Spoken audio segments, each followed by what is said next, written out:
Yeah, be a little bit careful with your boot on this as well, alright?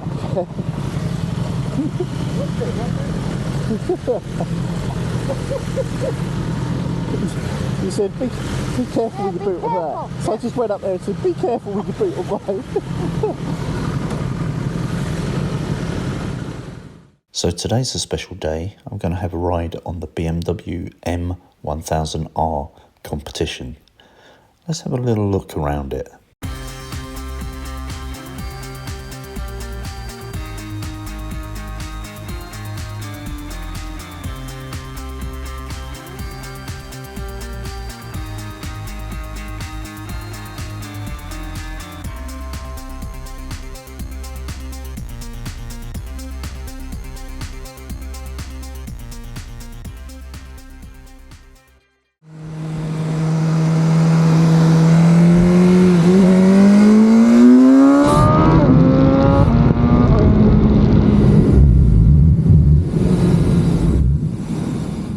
Pretty slick, huh?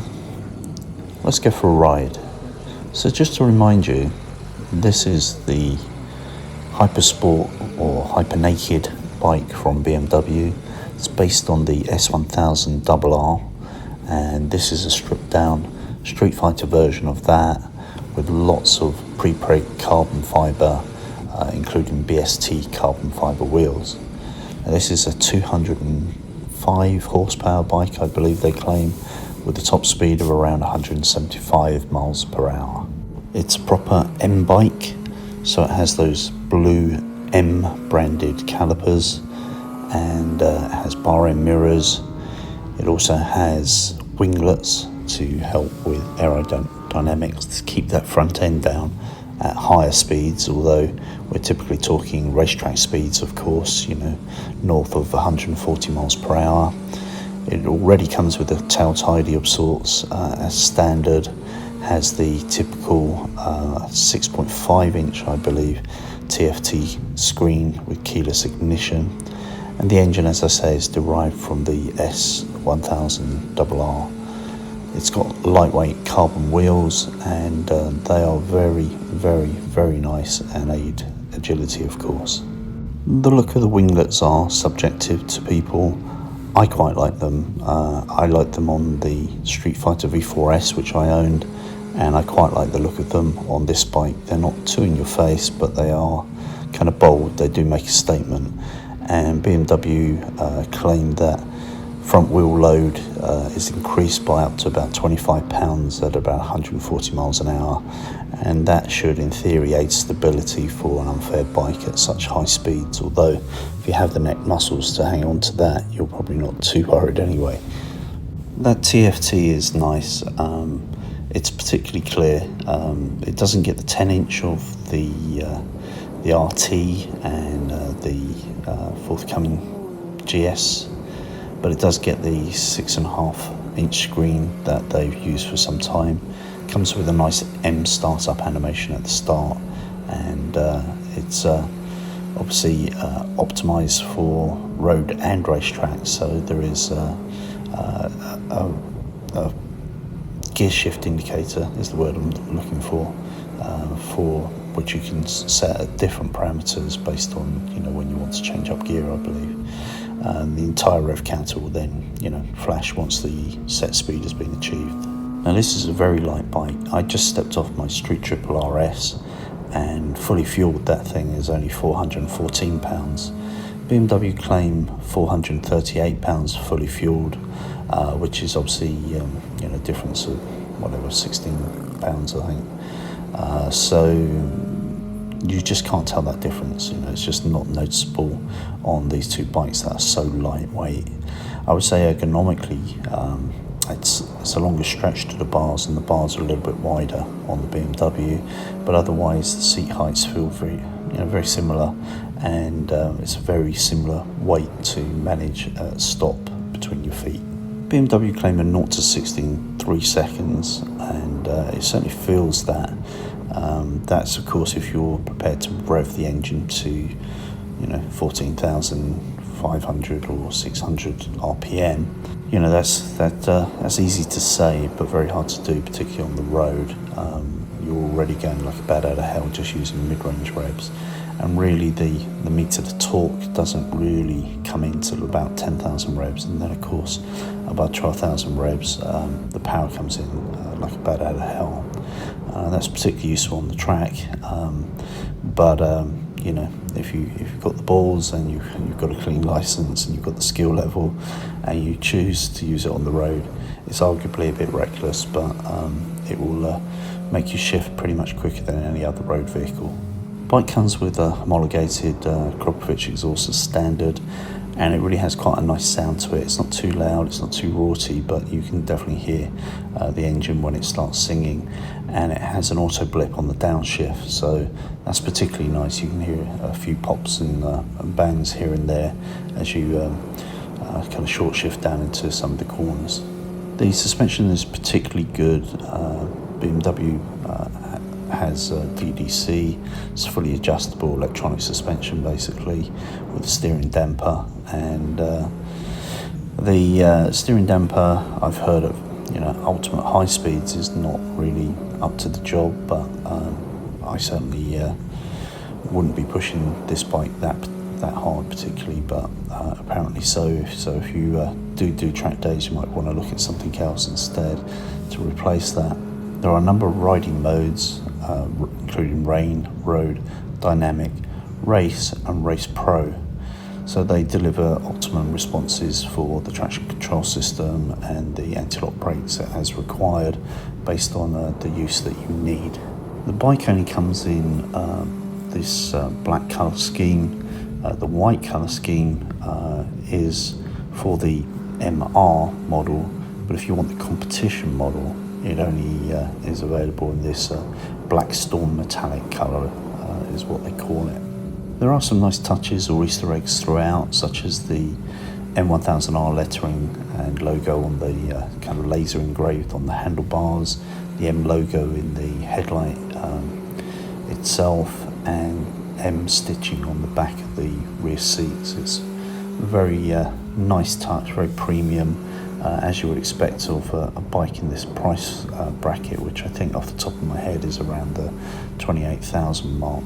It also features a lot of exclusive carbon fibre, the rear wheel cover, the chain guard, the front wheel cover, tank trims, the airbox cover, the wind deflectors, the sprocket cover.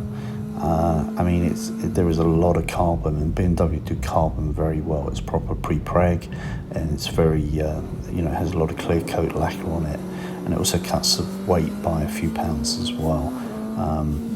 That's not so, important on the bodywork wise. It saves about 3.5 pounds or something like that, but it definitely saves a lot of weight on the wheels, and that helps all aspects of performance, from acceleration to deceleration to cornering to flick-flacking agility from side to side.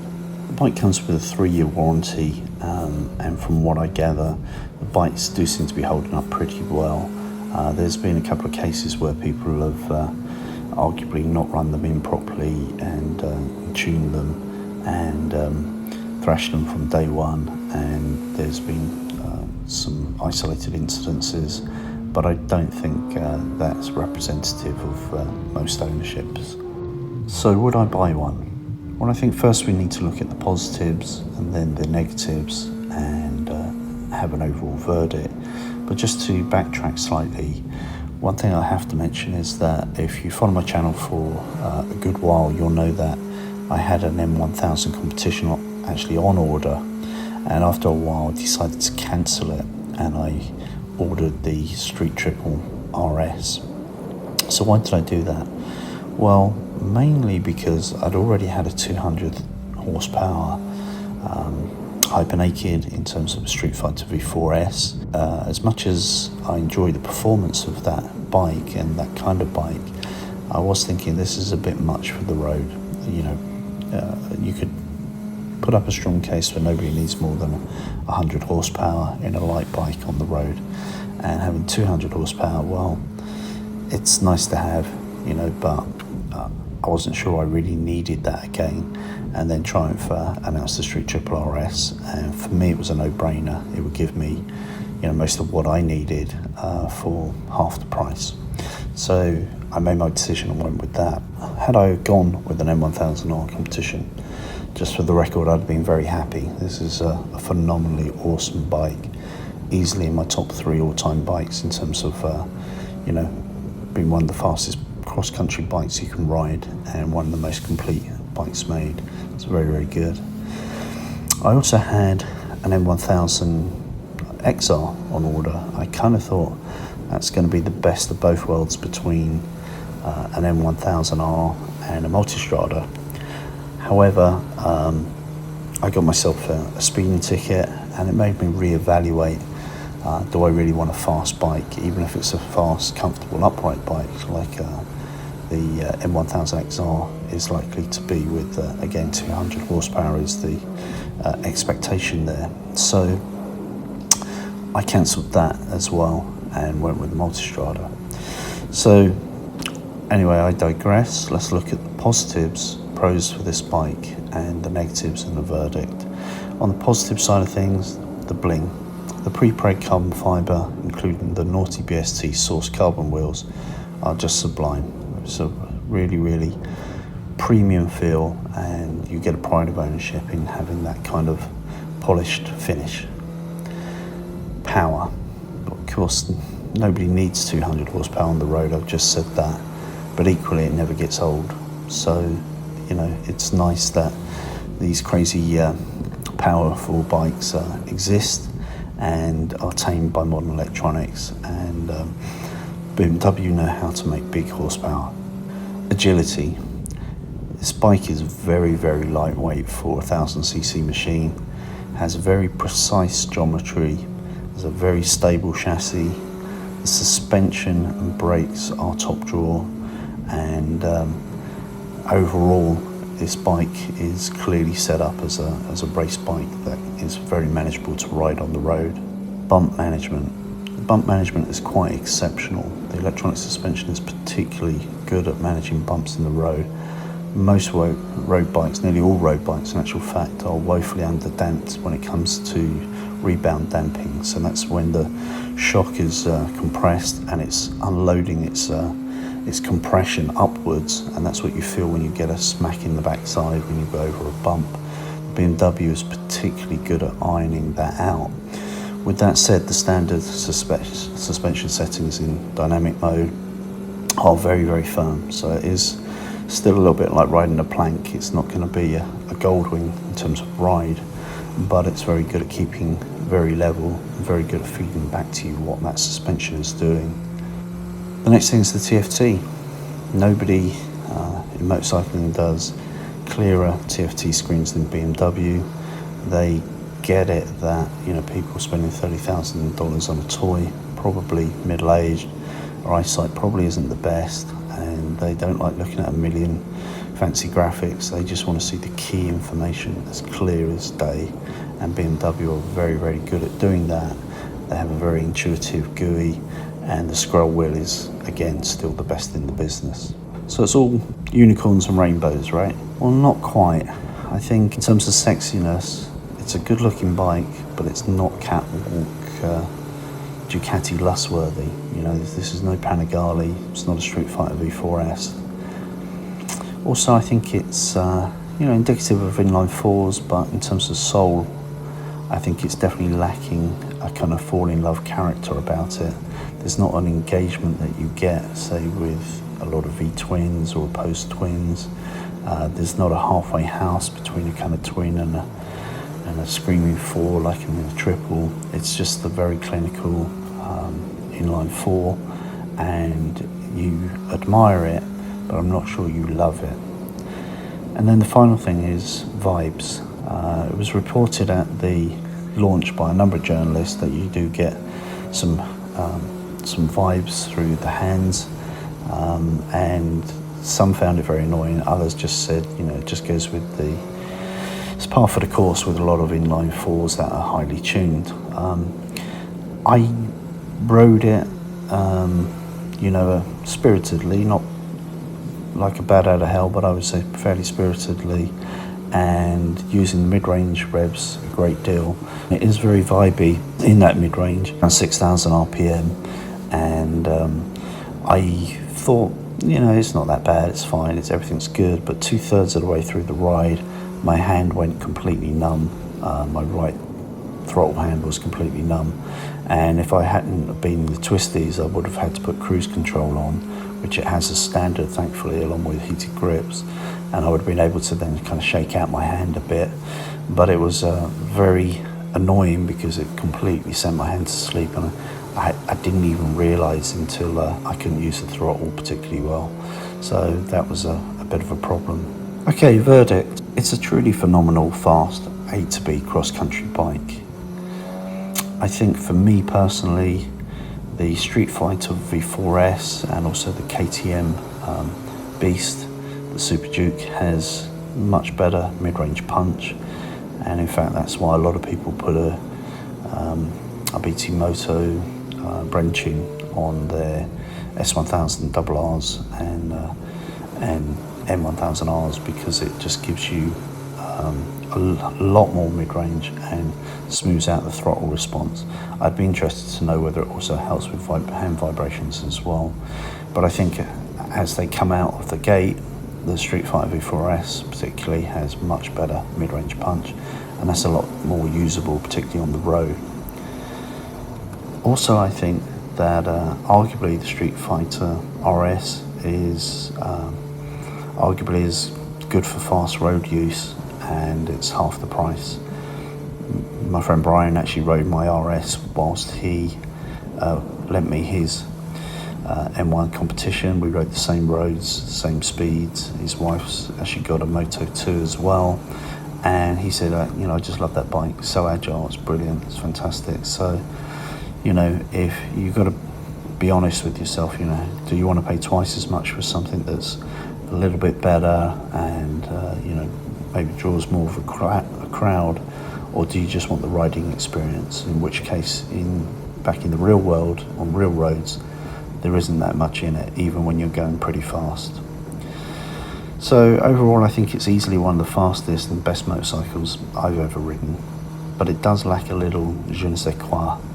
And for me personally, the hand vibes will probably be a deal breaker for me.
Okay, that's it. If you've ridden one, let me know your thoughts in the comments. If you own one, even better, let me know your thoughts in the comments. And I hope you enjoyed this one, and I'll speak to you soon. Hey you, if you want to become one of the Ride On people, don't forget to subscribe. Ride often, ride carefully, ride on.